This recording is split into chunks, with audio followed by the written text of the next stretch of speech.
I am so excited. It is week 3 of the 6-week one-room makeover challenge series here on YouTube.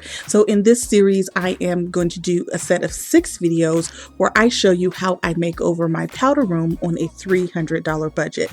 You are currently looking at the before, and in this video, I'm going to show you the progress I've made so far. So let's get started.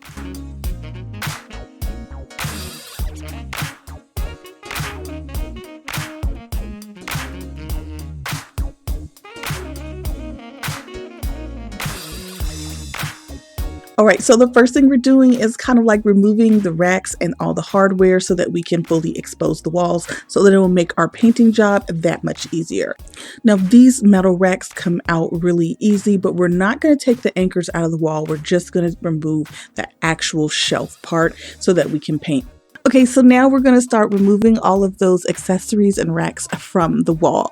Now, I have to give you guys a full disclaimer. I am not the handiest person, so I'm going to try to describe exactly what's going on here, and I hope that I can really explain it well. But when you have these racks, they're like screwed into the wall some kind of way, but there's some kind of like little button that's like concealing the screw. So your first thing you want to do is like wedge that little button off, and then once you see the screw, it's so much easier to go from there. Now, I had no idea how they attached these things before, and so I thought it was going to be so hard, but it's actually a lot easier than you would think, because once you get the screw off, it's like everything else kind of just falls off, and then it just exposes this little button thing that's attached to the wall.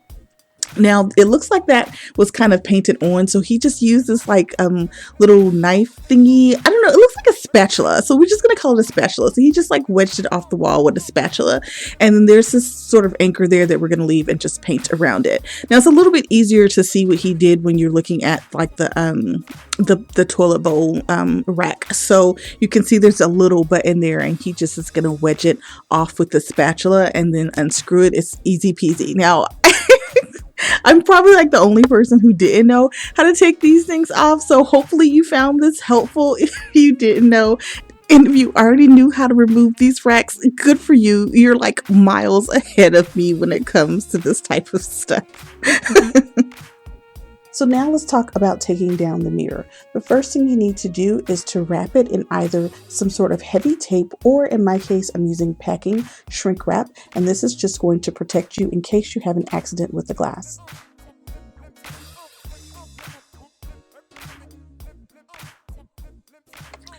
Okay, so our mirror is mounted to the wall using these 4 clips.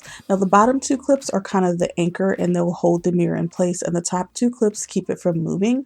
So the first thing you want to do is get that little spatula out and a hammer or something to kind of help you push the clip upward. And once you push the clip up over the mirror, you can then push it back down behind the mirror so that it's released.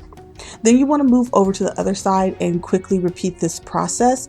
And now once you've done both sides of the mirror, it's just being held down by the bottom clips, and then you can just pull the whole thing upward. Be sure to wear some gloves so that you don't inadvertently cut your hand or anything.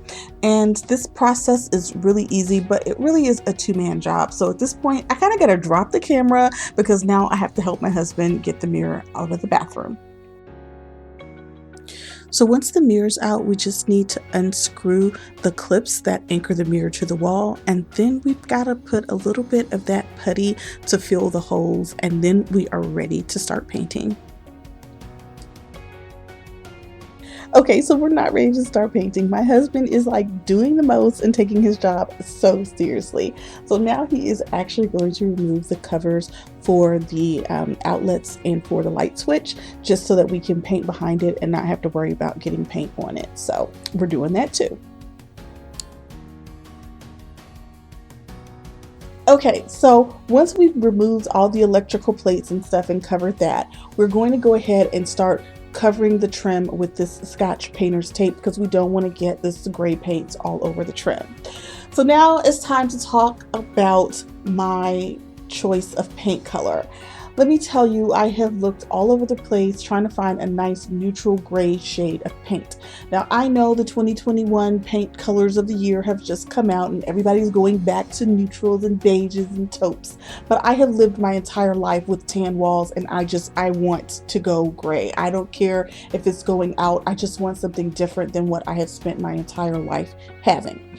So I wanted a really nice neutral gray paint color that would work with all types of lighting and all types of flooring. Now, even though the flooring in my bathroom is white and everything else in the bathroom is white, I wanted a paint color that was going to look good with the red floors. So this powder room is a powder room, but it's also like a test run for what paint I'm going to use in the rest of my house, because if you haven't guessed by now, honey, I have got to paint my house. I cannot stand the colors that's on the wall. When the natural light comes in, it starts looking pink and peachy and it's just terrible. So I wanted to just I know that there's a lot going on with color theory that I don't totally understand, so I said, well, let me just use this room as a place to kind of test some paint colors just to see, so I can kind of get my bearings before I go out and spend a lot of money on paint.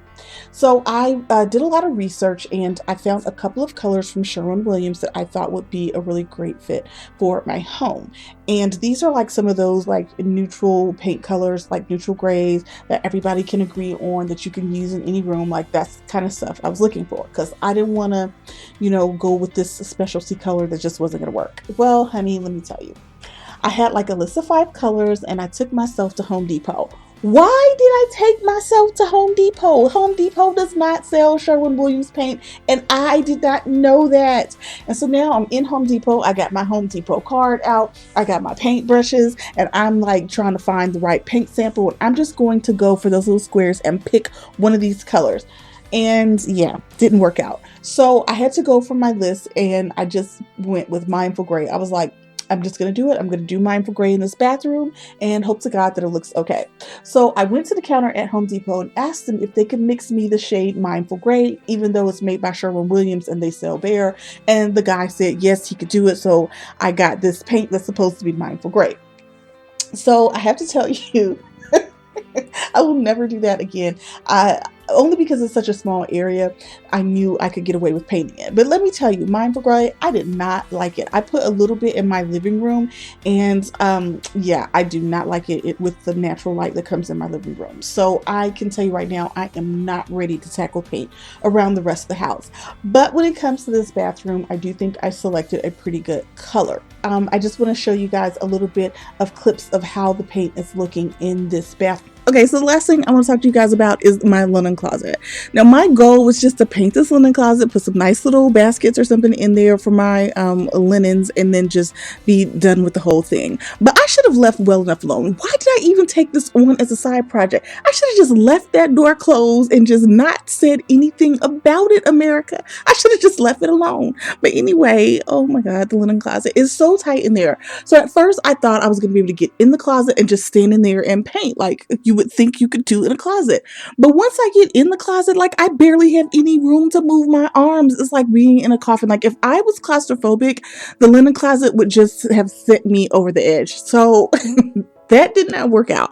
So then I decided to just like stretch my hand in there and paint. And okay, so I did it. My husband did it. We both tried to do it from different angles. And all I can say is, even with a roller brush, it's just hard to work in that closet because you can't really get in there like you need to. And all I can say is there's paint everywhere in the linen closet. I don't even know how I'm going to make that work, but it is coming along. So here's kind of how it's looking. I just don't even know about the rest though. I'm just real talk. I don't know about the rest. So yeah, I think I'm a little bit defeated on that one. So So anyway, that is my time for today.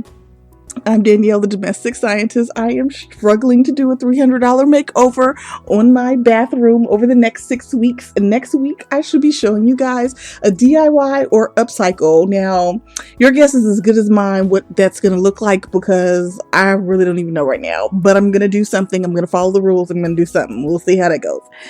So be sure to come back next Friday afternoon to see what I was able to do and kind of how my bathroom is progressing. And hopefully hopefully we will have a beautiful turnout in the end. So I'm Danielle, the domestic scientist. I hope you liked today's video. Be sure to like, comment, and subscribe, and I will see you next week.